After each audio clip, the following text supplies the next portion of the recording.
Hey everybody, Roman versus with the Squashfest podcast and my co-host. Grande Americanos número uno fan, the boy Harm. Why? Because it's amazing. Yo.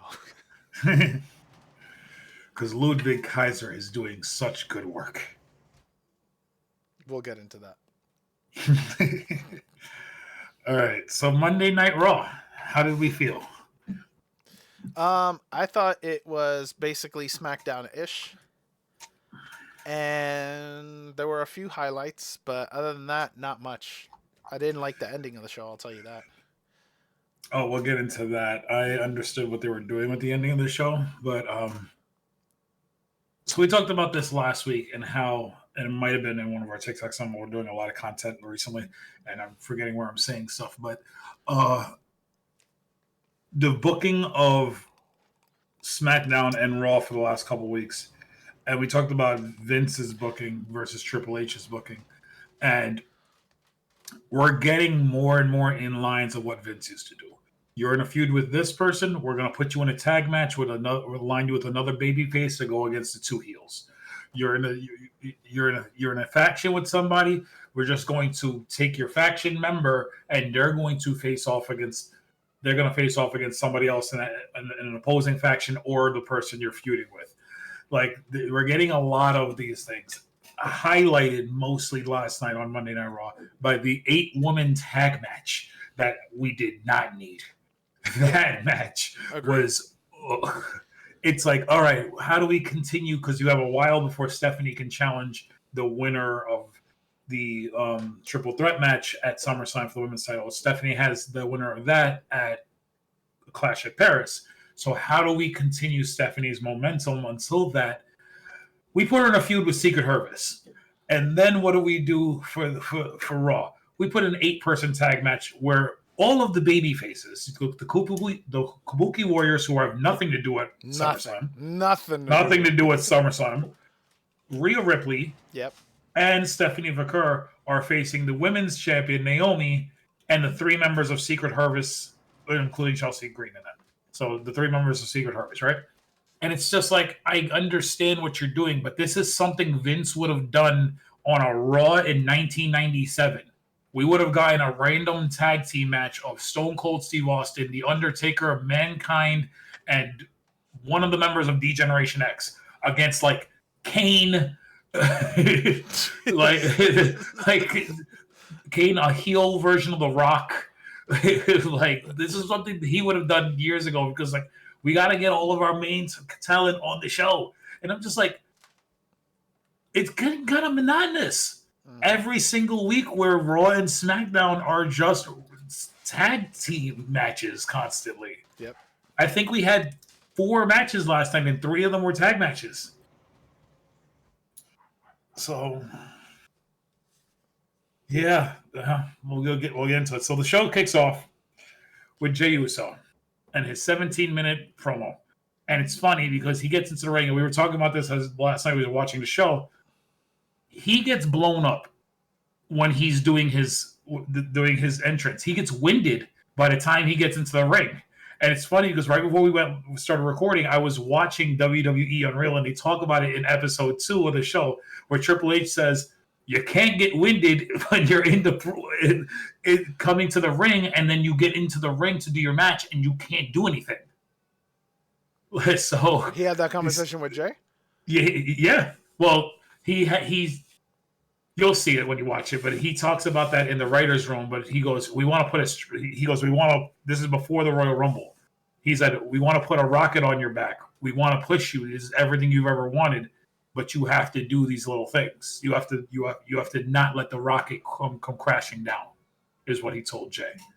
And so that's what they aired on the show. And then he goes to the writer's room. He goes, I spoke to Jay and I told him all those things. And he told Bruce Pritchard and Paul Heyman. He's like, I told Jay he can't get winded, but they didn't show him actually saying that to Jay. Yeah, so Jay comes into the ring last night and he starts cutting a promo. Mm-hmm. And Jay, and I'm going to say this in a way that makes people think that I don't hate Jey Uso, because I know people always think I hate Jey Uso if you're following us. I don't hate Jey Uso. It's just he has moments of promos where he's really captivating when he's really serious, and at other times he has moments of promos where he says absolutely nothing. Last night was one of those moments where he said absolutely nothing, and he goes. So he gets eventually.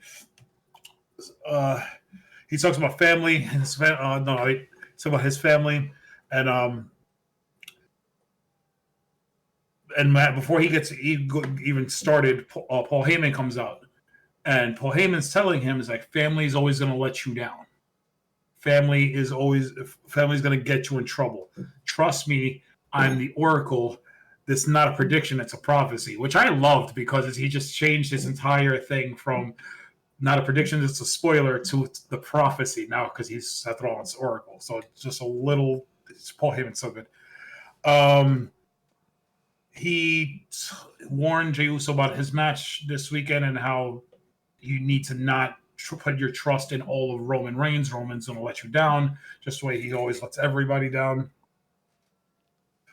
Like I said, this was almost a nothing segment. Jay goes back and says, "You leached onto my family. Where's yours at?" And just I don't know what to say about this segment. I know it was setting up the later match because we had Jey Uso, Bronson Reed at the end of the show, but this was nothing. Like there was no reason. It was filler. It was meant to eat up time. Yeah, I know. I know you have to start off the show and close out the show. That's the old wrestling thing. You want to start off your show and end off your show with your biggest segment, right? Vince used to do it all the time in the Attitude Era, and he would send out the heels to cut a promo, and that would be your it would set the table for the entirety of the show. Yeah. This was just not captivating. This was not good, and we knew the Roman was going to be in the building, so the crowd was chanting OTC the entire time that that Heyman's there, and eventually, not Roman. Paul Heyman walks away, and Jay just plays to the crowd. It's fine, I guess. We got the tag match this coming weekend. We need to keep putting emphasis on Bronson and Bronson moving forward. But it was just like this. The opening of the show did nothing for me to get excited for the rest of the show. The Bronson Reed vignette later in the show I thought was better at building a character and making the match more captivating than this opening segment. And it was the most that they've done with him since they started the faction. Yeah. They actually gave him personality. They gave him a talking point. They showed the clips of him doing the tsunami on top of Braun Strowman on top of the car. Him doing the tsunamis onto Seth. Him talking about how Seth brought him back after he broke his foot at War Games, and how when Seth came to him, he saw this as an opportunity for them to really dominate and put a stranglehold on WWE for a long time, because Bronson Reed, even though he's a couple of years older than Braun Breaker, is still young enough that he can have a long run in WWE as a monster heel if done right. If he don't break his ankles. Yeah, but he has the look of a old school monster heel. He's not fat, but he's got this giant body that everybody should be afraid to get into the ring with. If they can captivate him, they can make him captivating for years if they do it right. But yeah, that was the opening segment. And then we get, I forgot all about this match. We get AJ Styles and the Kabuki Warriors. So who was in that match if it wasn't the Kabuki Warriors with Rhea and Stephanie? It's Rhea and Stephanie. Nikki Bella, and let me scroll down. Io Sky. Io Sky, yeah. Io, Rhea, yeah. I said Nikki. Kabuki Warriors. I said Kabuki Warriors before you didn't correct me. I didn't catch it. So AJ Styles and the Kabuki Warriors had a 6-person mixed tag match against the Judgment Day. Mm-hmm. This is why I'm getting all these things confused, because again, too many tag team matches. Absolutely. This was a fun enough match. The majority of the match was controlled by the women Yep. because they were telling the story of Dom not wanting to get Avoiding. into the ring with Yep. AJ Styles. Yep. So he did. So the women, the Judgment Day, controlled the majority of this match and just kept tagging each other in Roxanne and Raquel. There's a one spot in this match that was awesome, but again, they need to stop doing stuff like this because they're going to hurt people. Where Kyrie bounces off the ropes and AJ flings her out to the outside, and she takes out both women from on the tope. Eventually, Dominic gets the hot. Oh no, AJ gets the hot tag from Kyrie, so Dominic's forced into the match. And Styles and the Koku Warriors win off of a phenomenal forearm from AJ Styles onto Dominic Mysterio. Like I said, fun enough match. Mm-hmm. We're gonna go into this. We're gonna go into this weekend with AJ Styles and Dominic Mysterio for the Intercontinental Championship. Dom, I think we both think Dom's gonna retain on Saturday when they have their match. AJ Styles doesn't need it, right? So and plus I think he's gonna start going on his own version of a retirement tour. I think they're gonna send him over to TNA for a couple dates to have some matches there. So he's not going to be carrying that Intercontinental Championship run, and Dom is just doing great work.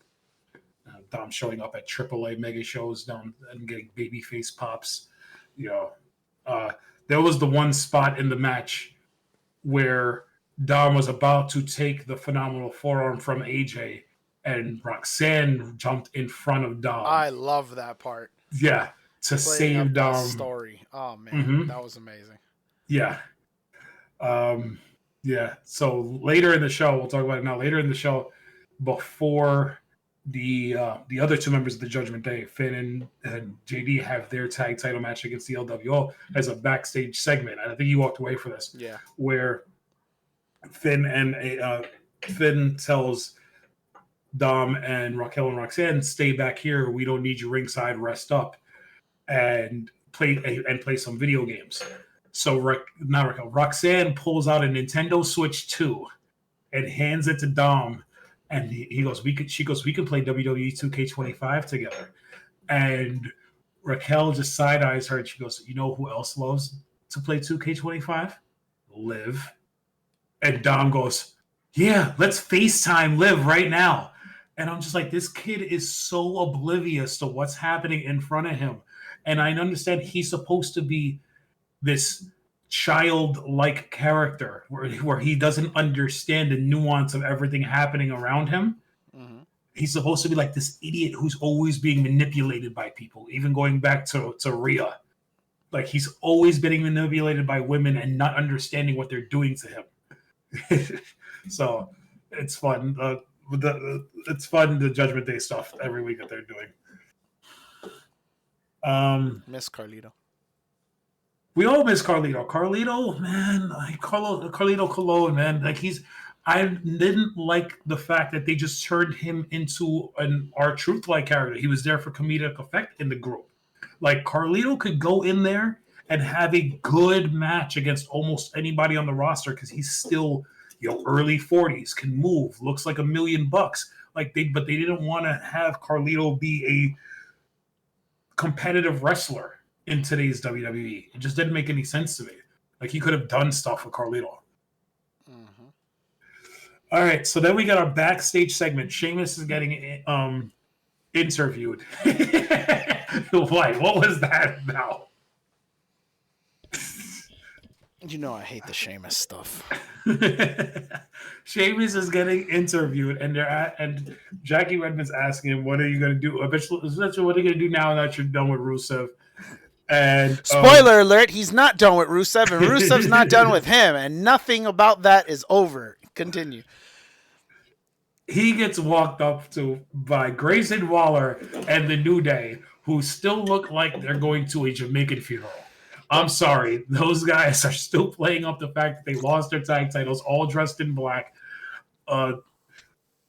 What's his face? Xavier Woods in his best Kung Lao hat. Like that's the way I can describe it. Kofi Kingston got his dreads tied up, like they look like they're going to a funeral, but like nicely dressed. And Grayson Waller is saying, saying, you know what? We're not afraid of you.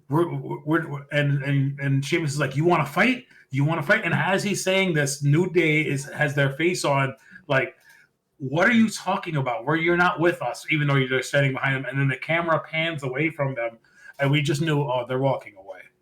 So Grayson Waller's like, yeah, we'll fight you tonight. And Sheamus is like, all right, we're gonna have a banger. And then he turns on, he goes, right now, and then the New Day's just gone. Like, so Grayson Waller is not my favorite wrestler. I affectionately call him Australian Miz because that's who he reminds me of. But when NXT 2.0 was a thing, he was one of those guys, one of the quartet of guys who you could see really good things for in the future. It was Grayson Waller, Carmelo Hayes, Braun Breaker, and Solo Sikoa. Those are the four guys in NXT 2.0. Grayson Waller is so far down the list of those three guys behind them, it's insane. And I don't know what they're doing with him. Nothing. Because they're doing they put him in a tag team. I know. They put him in a tag team. At least he's on TV, which is more than Austin Theory can say. Well, he's hurt. Allegedly. Because no one saw him get hurt. No one heard about him get hurt. All of a sudden, they're saying he's hurt. And their breakup was done off screen. No, it wasn't even. It was like as there was an interview happening. He was just. They were just fighting. They were fighting the two of them, and he walked away from him. And then the next week, we found out that was their breakup. Okay. So then we get that match: Sheamus versus Grayson Waller. It's your standard Sheamus match. A lot of big hits, 10 beats to the brow drin, a lot of big knees. Eventually, it's DQ. Sheamus wins. I think it was DQ. I don't even remember the finish of this match. I just remember. Oh no, he wins with the bro kick because Rusev comes out and tries to get on the apron. Sheamus knocks him off. Rusev grabbed the Shillelagh, and we thought he was going to DQ at that point. But then Sheamus hits the bro kick, and as soon as the 3 count came down, Rusev came into the ring and started beating him down with the Shillelagh. Yes, that was the finish. Okay. This is, again, to your point, Damian Priest, Drew McIntyre, and this is just starting. Like, what are we gonna? We're gonna get these guys feuding for the next year. Like, this is, and I love Rusev. This does absolutely nothing for Rusev.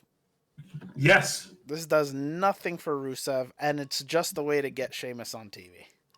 And Rusev had a promo or an interview on the international feed later in the show where it seemed like he forgot his lines and was confused on what to say.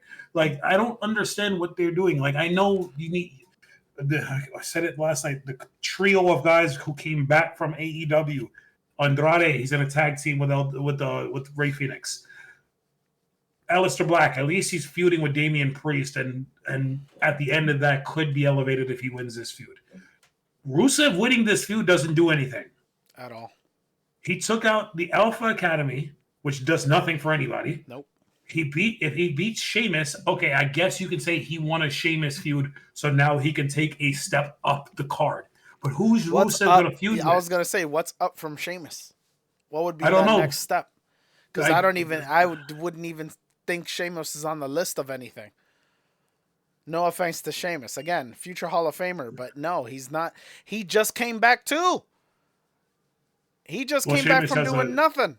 Sheamus has a history of injuries. He had a neck injury that he has to rehab every once in a while because they thought he was going to have to retire. He had the edge neck surgery or edge neck injury. He should retire. Because, again, he should retire. Not for anything malicious, but, again, they're not doing anything with him anyway. You're not going to put him in the main event scene. You're not going to put him really in the mid-card scene. You're doing nothing but having him elevate other people, and he's not much to elevate other people. So, again, what is he there for? And, again, I'm a Sheamus guy. I like Sheamus, but no, there's no reason for him to be there, realistically. You need to eat up 12 minutes on the card every week. You have so many superstars on your roster. There's so many other people that can be using that. I'm aware.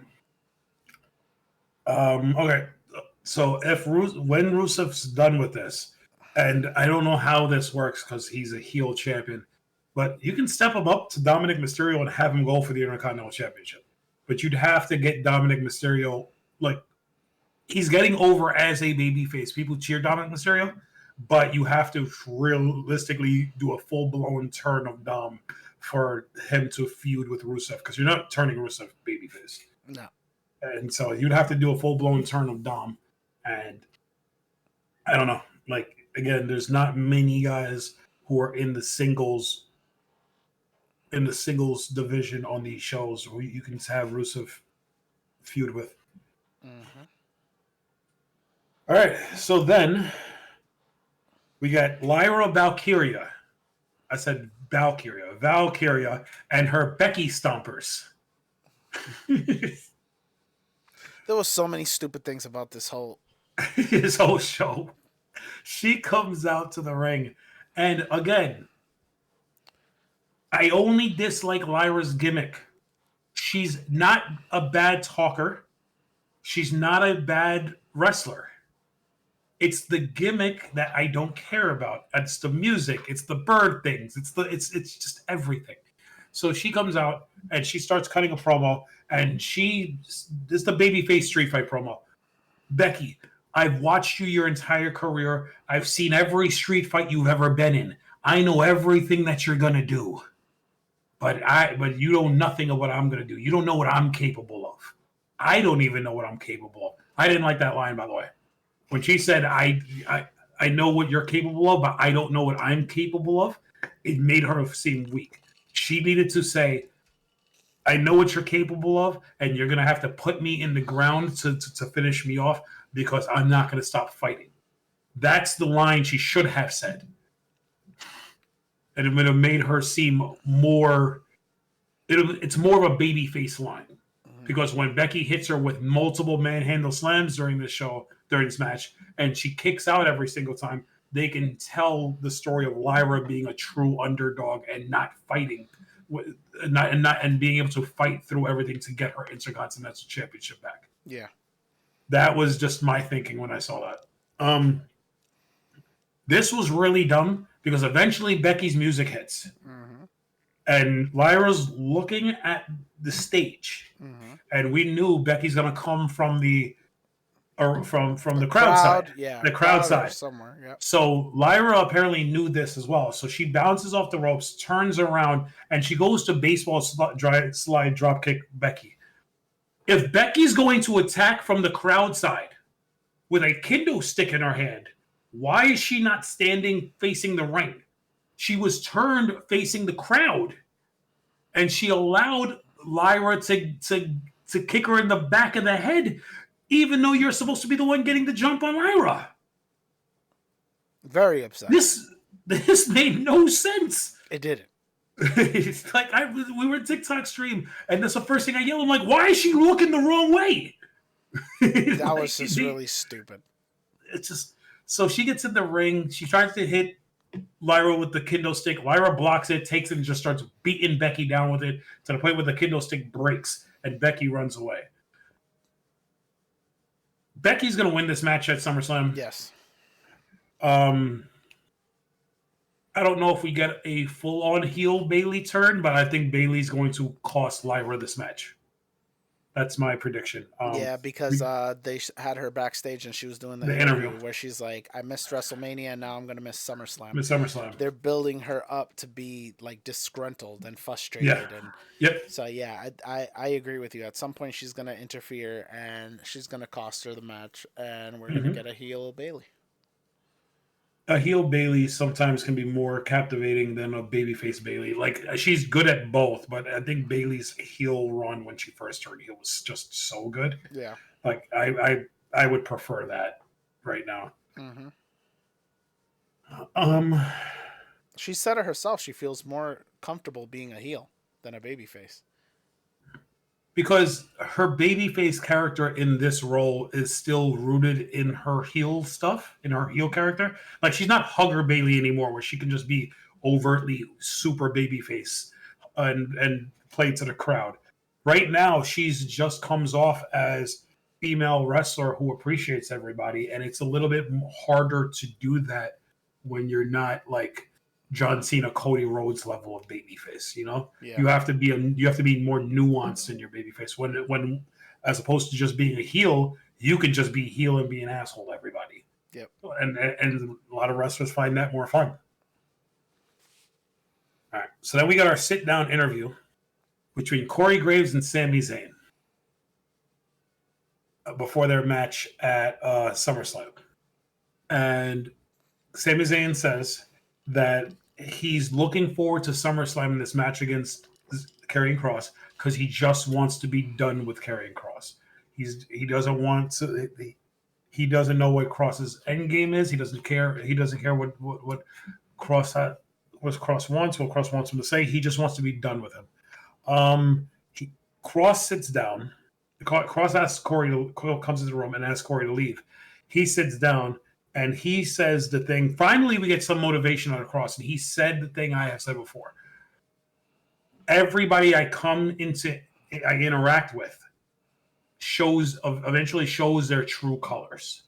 Even going back to Shinsuke Nakamura when Nakamura was a babyface, and then he turned heel.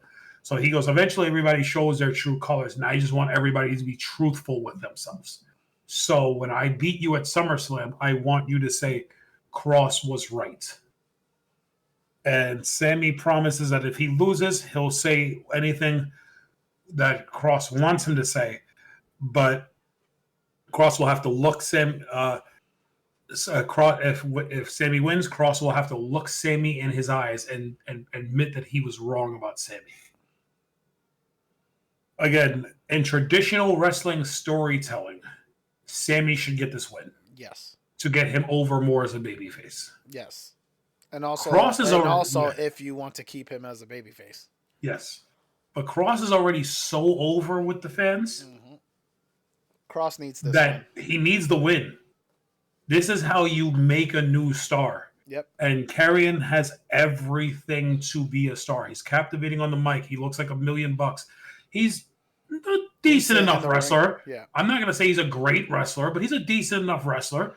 And you can make new heels for your champions to go after, and this is how you do it. Sami, it's right now. I think Sami will eventually be, a world champion. I think he'll eventually be like a short Dolph Ziggler style type of run for a world title. But right now, you can use Sami to get people over. I know you're using Sheamus lower down the card to get people over right now, but Sami can be the same thing, but on the upper mid card. Use him to elevate other people. Maybe that's the feud you get for Rusev after Sheamus. Maybe you do Rusev Sami after Sheamus, and then you can get So you can use him to elevate people until you're ready to pull the trigger for him.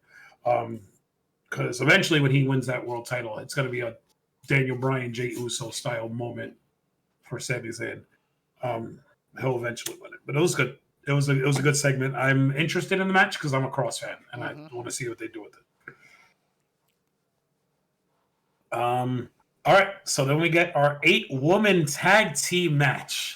It's between Rhea Ripley, Io Sky, Nikki Bella, Stephanie McCurr against Chelsea Green, Piper Niven, Alba Fire, and Naomi. So 2 things from this match. Number 1, we did not need this match. Not even a little bit. And then number 2, this match was a big chunk of it was to highlight Nikki Bella. They wanted to show that she could still go in the ring. And they had her in the majority of the match. Granted, getting beat up. She was getting hit stiff last night. She was like, this is not the Divas division. We were talking about that last night. She, in like a 15-second span, she took a super kick that looked like it hit her in the forehead that she didn't block. Yep. She took a back elbow, and then they tagged in Piper Niven and hit a senton splash onto Nikki Bella. And I'm just like, what are they doing to her right now?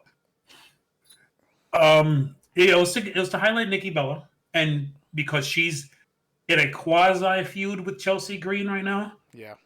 And it was to highlight Stephanie McCurr, who is in a feud with Chelsea Green, and Rhea Ripley. And continue the Rhea Ripley Naomi story going into this weekend. Rhea Ripley, Io Sky, and Naomi. But the majority of this match was Io Sky and Nikki Bella. Stephanie and Rhea either didn't get tagged to the end, or I don't think Rhea was ever the legal woman I for want her to say I team. don't think she ever got tagged in. I think she just came in when all Yeah, hell broke loose. yeah, I think she just walked into the ring. Yeah. Because Stephanie got the hot tag and starts hitting all of her moves. All of the 8 women start fighting. Rhea hits like a back elbow onto Chelsea, and then Stephanie hits the SVP for the win. Rhea was never legal in this match. Yeah. Yeah, but the babyface win, that's fine, I guess. Like I said, It was entertaining. You know, they all hit their spots. It was entertaining, but it was just such an unnecessary match. Yeah. This is, again, just another excuse of we have to get everybody on the show. Yeah. So this weekend we have the women's triple threat match. Mm-hmm. Naomi, Io, and Rhea. Mm-hmm. We think it's too early to take it off of Naomi. Mm-hmm. I would not be surprised if they did though and put it on Rhea to do Rhea and Stephanie at Clash in Paris, because you might want a marquee matchup for that show, but I don't want Naomi losing that title this early. I think it's still too early. Yeah. Yeah. Or you do it next year. And we've talked about how they build Mania really from January till Mania, but you can really start the Mania feuds at the end of SummerSlam. You can start a build for Stephanie Rhea after SummerSlam. Yeah. Or you can have Stephanie win the Royal Rumble or something down the line where you can have that feud later. Yeah. But yeah, they're really going to, those two women, Julia on the other side. I mean, it sucks that Julia is not going to be on the SummerSlam show, but they have a boatload of women's she's a talent. title holder. She's a U.S. women's champion, and they don't have anything for her. That belt is cursed. I don't know what's going on that show. It was Chelsea Green, it was Zelina Vega, now it's Julia, and they have no plans for that championship. Nope. All right.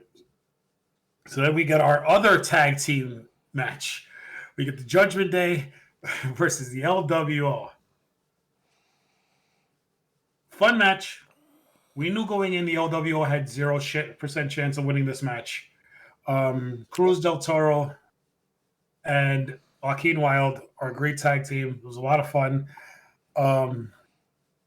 Towards the end, El Grande Americano, Ludwig Kaiser, gets involved in the match, jumps on the ring apron, eventually gets thrown off.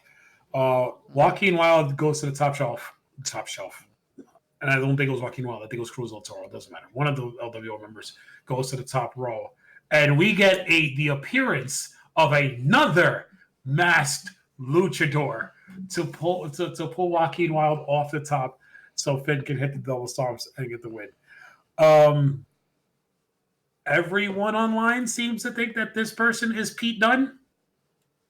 The side-by-side comparisons look like it could be Pete Dunne. And it would make sense that this version of El Grande Americano is a European, and he's recruiting other European wrestlers who are not on TV to be part of this faction. This faction of masked luchadors who are not luchadors.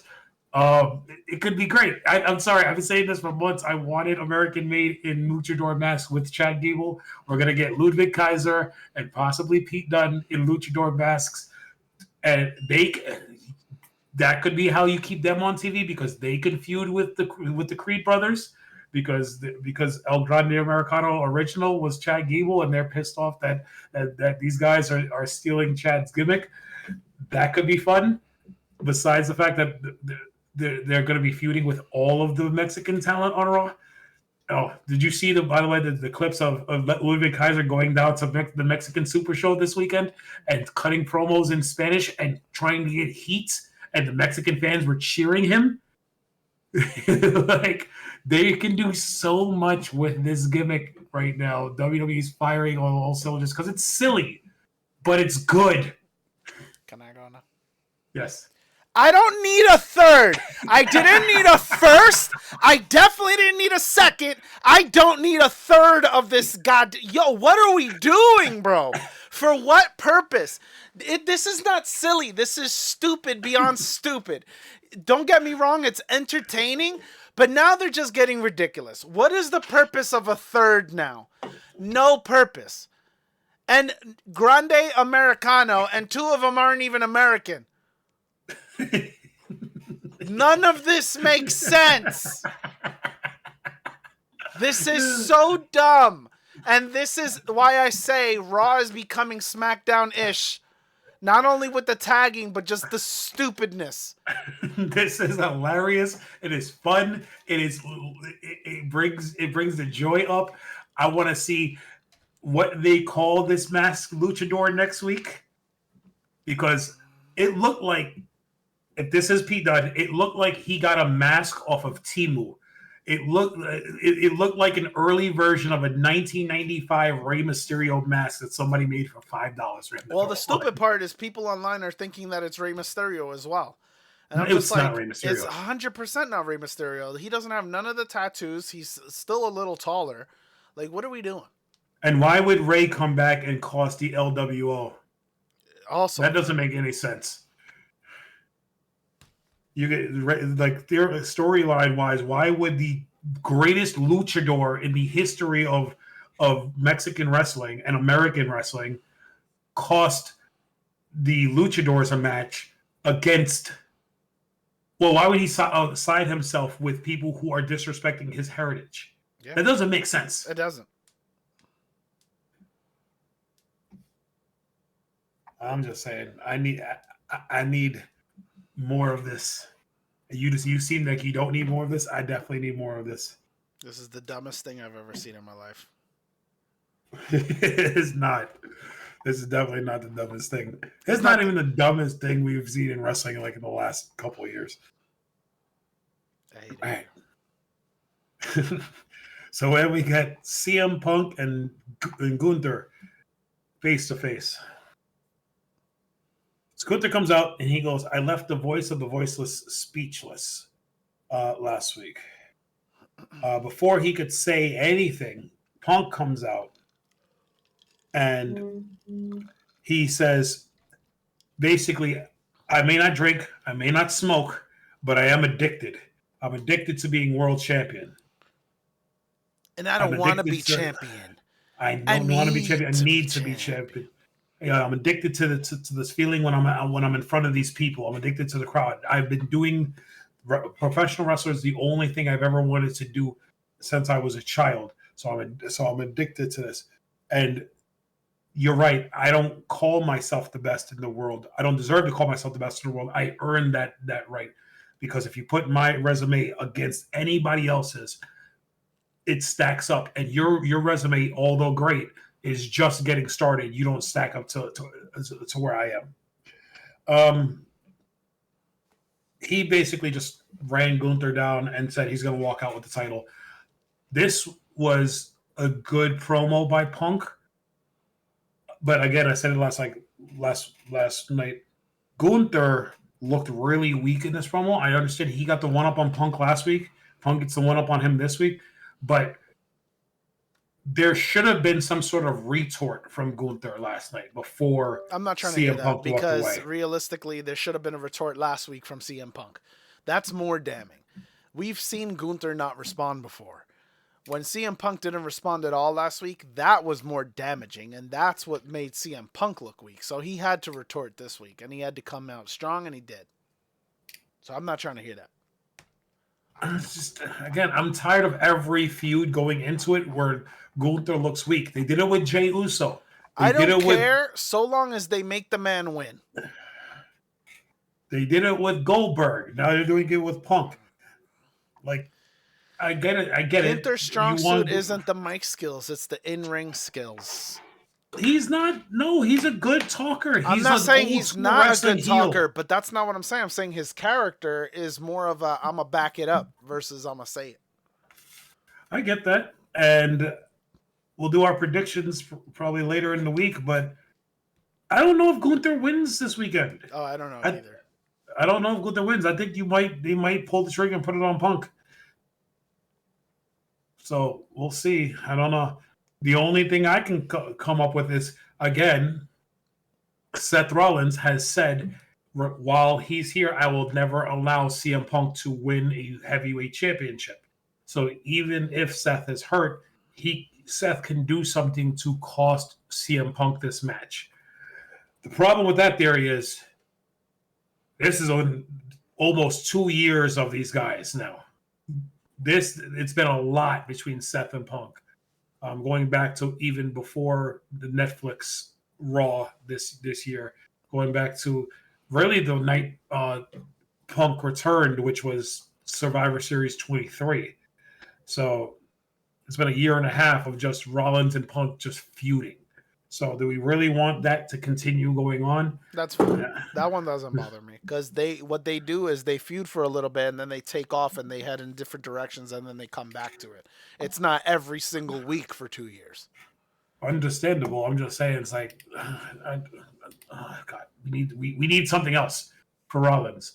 And I get it. You don't want Punk to win the championship because you hate his guts for leaving the company for 10 years and not answering the phone calls of anybody who he said was was friends with him.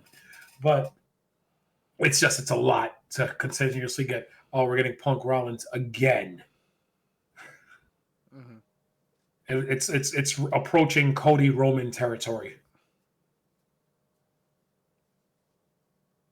I have no problem with that either. I did towards the end. I needed Cody to take that title off of Roman just to be done with it. Damn. Because it was 2 years of we knew Cody was going to get that title. And yes, even though WrestleMania 40, he didn't get it. At 41, he did. Right? No, 39, he didn't get it. 40, he got it. 41 was where Travis Scott popped his eardrum. Yeah, so it was 2 years of Cody eventually, getting elevated to being the number one guy in the company. And it was just like, we just need to finish this bloodline story and move on to something else. That's how I felt. And that's where I'm getting to with Punk and Rollins. Then we get, before the match, the fight, before the main event, we did get the Bronson Reed vignette we talked about earlier. He looked like the destructive force. And then we got our match. It was fine. Jey Uso is fine in the ring. Like I said, he's solid. Towards the end, we didn't talk about earlier in the show, Heyman and Reed are talking, and he goes, with Seth out, this group has no leader. And Braun Breaker walks up and he goes, I don't know what you're talking about, Paul. This group does have a leader, and I have a plan for later tonight. So we get the match. Again, solid enough. Towards the end, crappy plan, by the way. Eventually, they were the ones standing tall. It's still not much of a plan. All it is, hey, we're gonna beat this guy up. Yes, that was the big plan. That's not a plan. We never said Bronson. No, I was gonna say Bronson Reed. We never said Braun Breaker was a giant intellectual. He just said he had a plan. No, his I know. Plan was his plan matched up with what we would expect from him. His plan was, we're stronger than they are. Let's go out there and beat them down. Like, that's the plan. It's like if you put Hulk and the Thing in a team up. It's like, what do we do to take people down? We're Hulk and the Thing. We just go out there and punch people in the face. Like, that's basically it. So towards the end, Jey Uso starting to get momentum. They brawl out to the stage side of the ring. Braun Breaker comes and hits one of his jumping Puma spears on Jey, getting the disqualification. They put Jey in the ring, start beating him down. Roman's music hits. He does not do the Jeff Hardy. He actually got to the ring pretty fast. Mm-hmm. He briskly walked to the ring. The cousins start getting the one-up. They go on, so they fight off Braun and Bronson to the outside of the ring. Roman and Jey go to the outside of the ring, and they start running opposite sides around the ring like they're going to do double spears. Bronson Reed hits a clothesline or a big body splash because the camera work wasn't great onto Jay. Braun Breaker hits a jumping spear onto Roman. They stand over them. Jay and Roman Holland. Jay and Roman line themselves up onto the timekeeper area. Braun Breaker hits a double spear on the Cousins Uso through the timekeeper area. He throws Roman into the ring. He hits Bronson Reed hits a tsunami on to Roman as they're going off the air. I missed the part where Bronson Reed stole Roman's Jordans. So after the double spear, that was so dumb. After the double spear, Bronson Reed just literally takes the shoes off of Roman's feet. And I'm like, this man didn't just beat them down. Now they're committing crimes. Now they're stealing people's property. Like, what are they doing? This is like, I would have appreciated that more if it was Jacob Fatu who did that to someone. Because he's gone to jail? No, because he personifies himself as gangster. I've never gotten that from Bronson Reed. No, it was weird. It's like if you get jumped in the hood and they're like, get his shoes. I want them. Like, no. Like, what is happening? This isn't street justice. This is WWE. We don't need to be stealing people's shoes. Well, that's what we got, unfortunately. That's what we got. So, yeah, Bronson. So then they put him in the ring. He hits a tsunami onto Roman. And Bronson and Bronson stand over the baby faces as the show goes off the air. Solid enough show. I know you didn't like the ending. Let's see. Why didn't you like the final segment? I said it. It was a whole lot of nothing. Number one, I don't need to see, for that, keep him off TV. I don't need to see Roman coming in, acting like he's going to save the day. It's looking like he's going to save the day, and then have him whimpering and then have his sneakers stolen. Like, I don't need that. That's not something I want to see on my TV screen. Like, I can understand Jay getting his butt kicked. I understand if somebody else had came out to help him, whatever. I don't want to see Roman. He's there, but for so many dates. Like, when he comes, I want to see him wreck and go home. That's it. That's my major issue with it. Secondly, again, the stupid plan. The dumbness of this plan. Hey, let's go beat everybody up. Yeah, okay. I love the intricacies of your thought process, buddy. Like, no. It was stupid. So dumb. It was just so Smackdown-ish. And everything about this show was Smackdown written all over it. And I want to know who these producers are, because we need to have a talk. Roman cannot just show up every single time and be the one winning. So you needed to create... I'm not saying I didn't need him demolished like that off of nothing. It was a whole lot of nothing. Roman, you need to build this group as being a threat while Seth is out. How do you make them a threat? You take down maybe your most two over baby faces, not named Cody Rhodes or CM Punk. That's how you make them a threat.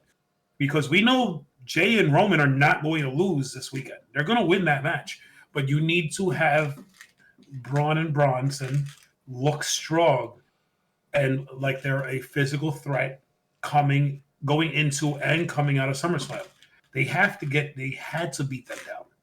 Because if they lost on Raw, if the cousin Samoans would have stood tall over them last night, and then they lose on SummerSlam, they're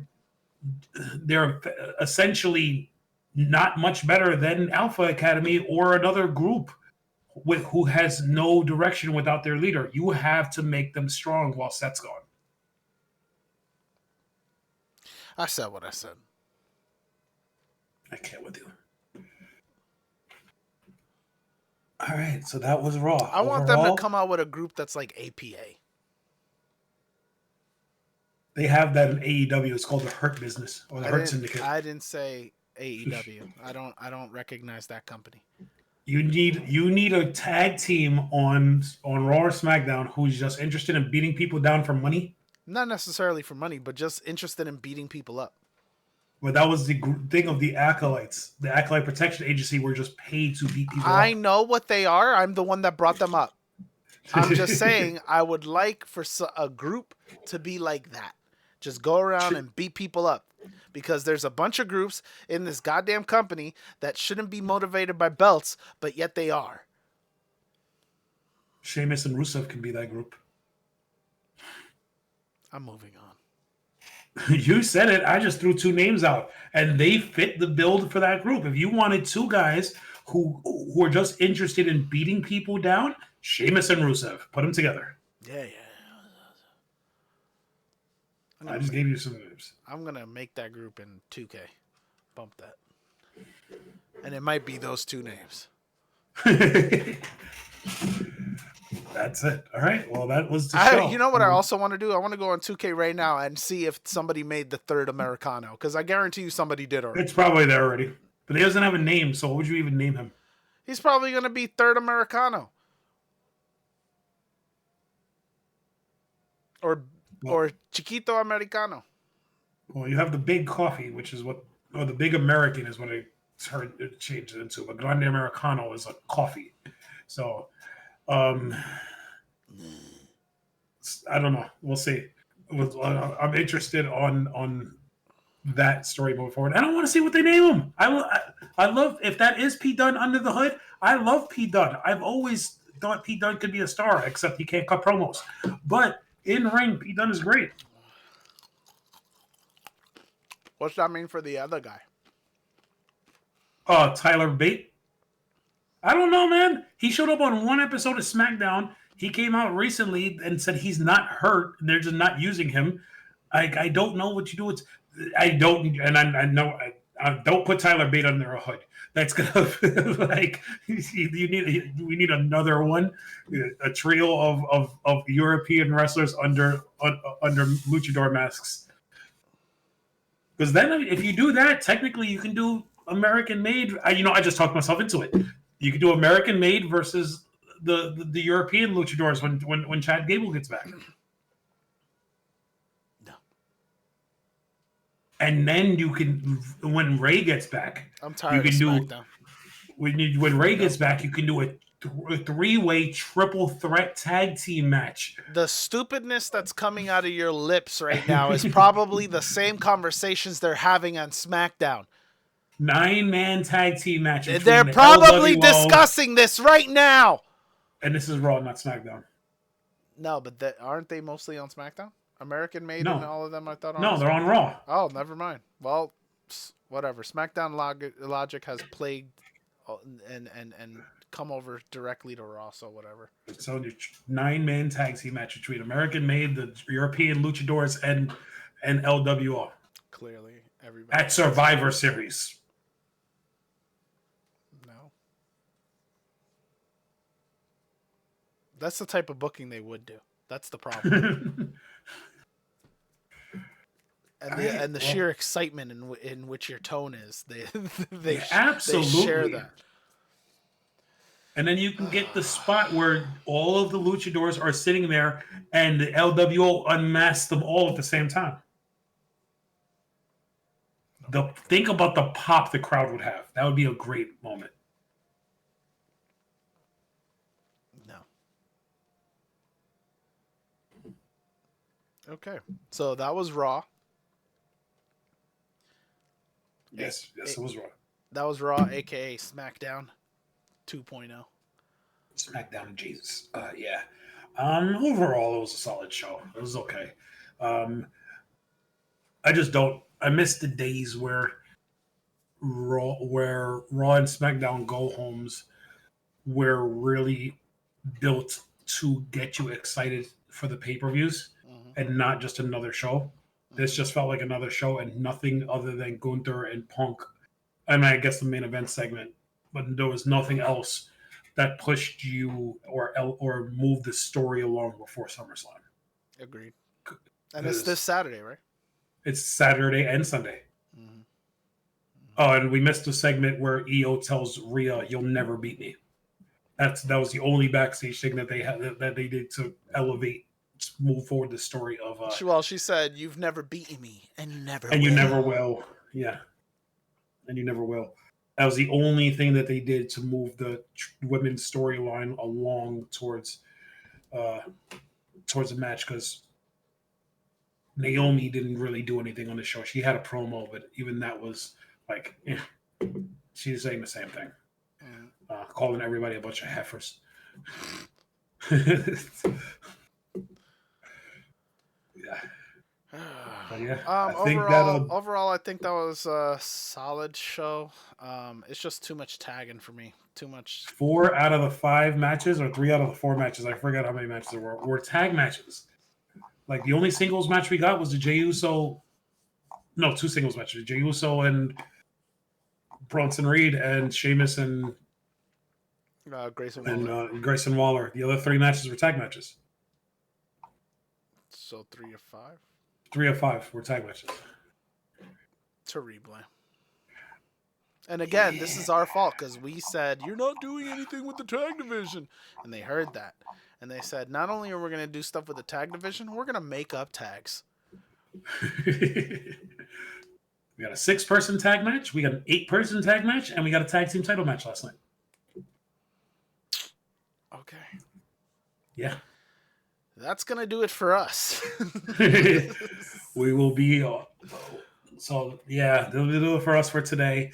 We're going to do... a prediction show. Our prediction show. I'm trying to think of SmackDown. If we do SmackDown and Night... We said we're going to do SummerSlam as one show this weekend. So we're going to have a SmackDown review probably go up Saturday. And then our SummerSlam should be Monday. And then our Tuesday show will just be Raw. Yes. So one extra show this weekend for everybody. We might go live on TikTok watching SummerSlam this weekend. We'll see if the timing of everything allows us to. Yeah. But for everybody watching on YouTube, thank you. Everybody who's been popping into the TikToks lately, and you're seeing more growth and support over there, which is great. Thank you for all the love, and we'll see you on the next one. Later. Peace.